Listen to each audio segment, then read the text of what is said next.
Okay, Julie has one coat of paint on the doors here. We had a little bit of caulk over there. We still got to paint them again. I am working on the wiring that's going to come down and take over where we left off right in here, and we're going to go down that wall. So we'll probably put 3, and then we'll put one on this side, one on that side, one on this side, one on that side, all the way down through there. And we might just make the corner down here and put one around that wood burner, where the wood burner is, because we're going to need electricity for the blower.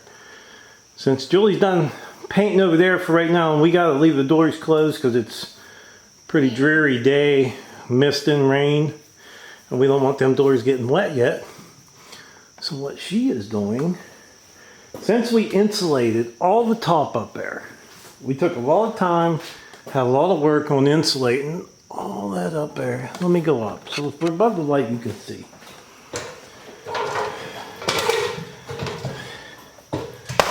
So, since we took all the time to insulate all this, we're not going to put any doors up here.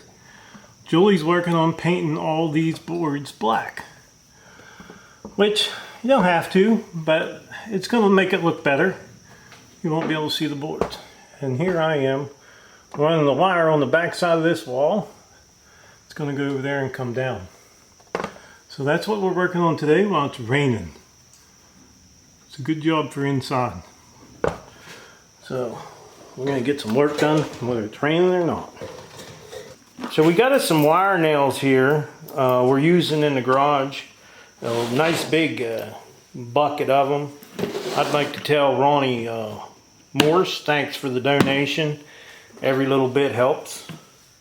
So we're using them up in the top and them rafters to nail all of our wires back. I'll tell you what, it's so hard to see that up there, Joel. Through this camera, you can't see nothing. I mean, nothing. It's so dark up there. Yeah. You gotta paint black, so that's, yeah. Julie has made it all the way across the top. Now you can't see any of the boards up there. I don't know if I go above the thing. Can you see them a little better? I don't know. I'm just touching up underneath here. As you can see, she painted every one of them boards black all the way down through there. And it made a big difference. Like I said, I thought paint it black before, but if I was going to put doors up there, like I said, I wouldn't have insulated, I wouldn't have laid on my back all them days insulating that, putting that cover up there. It'd be so much easier getting things in and out of there because that makes a nice storage area. So Julie's got that, and I haven't got a lot done, but I got this wire all the way from the breaker box down into here, and I've been putting an outlet on that side. And then just on the other side, I get another one. And then I keep going. I got one there and one on the other side. And this one here is a little bit crooked, but I couldn't help it because it's a big dent in the shipping container. But it'll be okay. It'll work. And I think what I'm going to do is I'm going to go, I know the heater, the wood burner is going to go in that corner and it's going to put off some heat. So what I think I'm going to do is I'm going to take that wire and go down the shipping container and then go back, make the corner and come over and then come up on that side over there. And that's going to the heat's going to be up high. In this stove here, it's very efficient. The sides of it barely even get hot. That's why you got to use the blower mostly for it. But I mean, it gets hot, but it doesn't get really that hot, right, Joel? Yeah. I mean, you can put that stove actually pretty close to the wall. That thing for almost 30 years. Yeah, it's a 30-year-old stove at least. Yeah. At least 30 years. I was in their old house, and it's going to go in this garage. It's going to heat her up nice. So that's what we're going to do. We're going to go down from that outlet, go back into that corner, come over, and then we're going to come up. And that's where this one is going to end, right there. So, but I do need a couple more parts, though. I need a couple more parts because we're going to be putting these elbows on there. using these elbows. And I only have 3 ends to go on there. I need 3 more, so we'll get her. All right, what I'm doing now is running this wire up. We're gonna have a switch for the blower and then another row of lights right here where I'm sitting above my head, believe it or not. More lights. So that's basically the end of this line, this blower and this light. Won't be long, we'll have it done.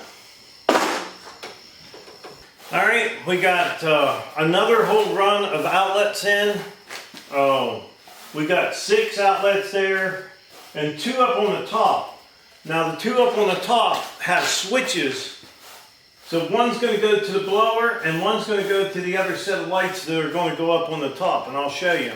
Well, right now I'm just going around checking all the outlets to make sure I got them wired up correctly. And these little guys are actually pretty nice. Let me see if I can get this thing to focus in. Let's see. These little guys are pretty nice to have when you're checking your outlets to see if they're wired up right. And they tell you whether you have them wired up right or not. So what you want is 2 yellow lights on the right hand side when you plug it in. So let's go over to our outlets. We'll start off with the one right here beside Julie. And this is actually a really nice way to just check your outlets and see if they have power in them and if they're correctly wired up. And you can see I have 2 yellow lights. That means this outlet is wired up correctly. And you can go on down the line and check each one of them to make sure every one of them light up with the 2 on there. You want the 2 on the right side. So that means we're all wired up correctly.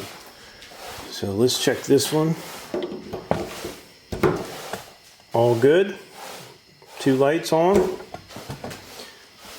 Now we do have 1 outlet over here. Now this will run the forage blower. Should be able to plug the forage blower in, and you're not going to have the furnace blower and the forage blower run at the same time.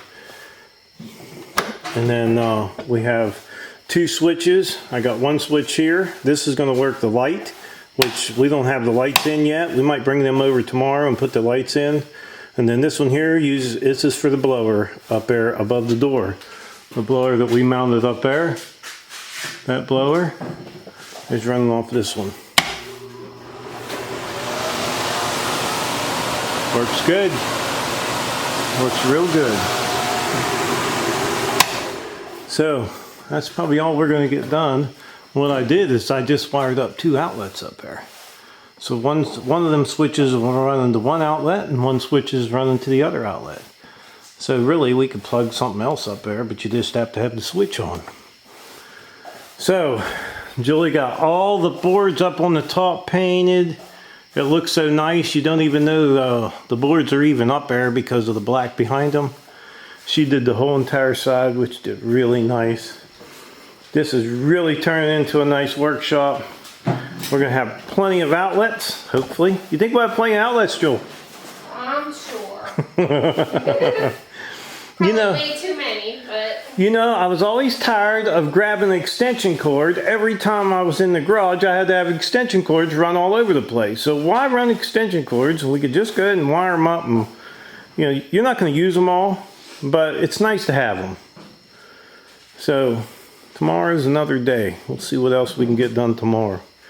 We keep just getting little bits by little bits done. The doors, we didn't get a coat of paint, another coat of paint on the doors, but hopefully it's supposed to dry up maybe Monday or, well, tomorrow's Monday, so might be Tuesday or Wednesday, get another coat on. We're hoping tomorrow to get the sawmill fired up. Yeah. We need to get the wood for this other side. We haven't had the sawmill running. We're going to do 3/4 inch poplar wood on that side, so got to get that sawmill going for that. And we're going to put a board down along the bottom here, all the way down along here.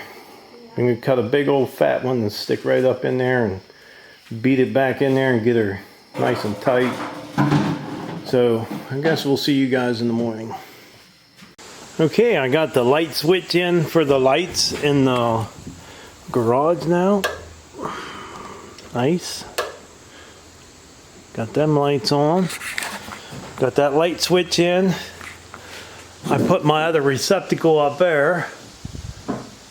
And I'm going to give you guys another look at this up the top. Boy, it's hard to see, but it really does look nice. You have to just take my word for it. It looks really nice where Julie painted all them 2x4s up through there. Looks really good.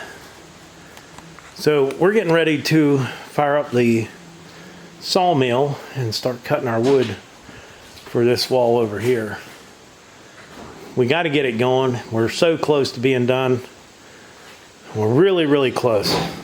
And I did get another switch in over here too.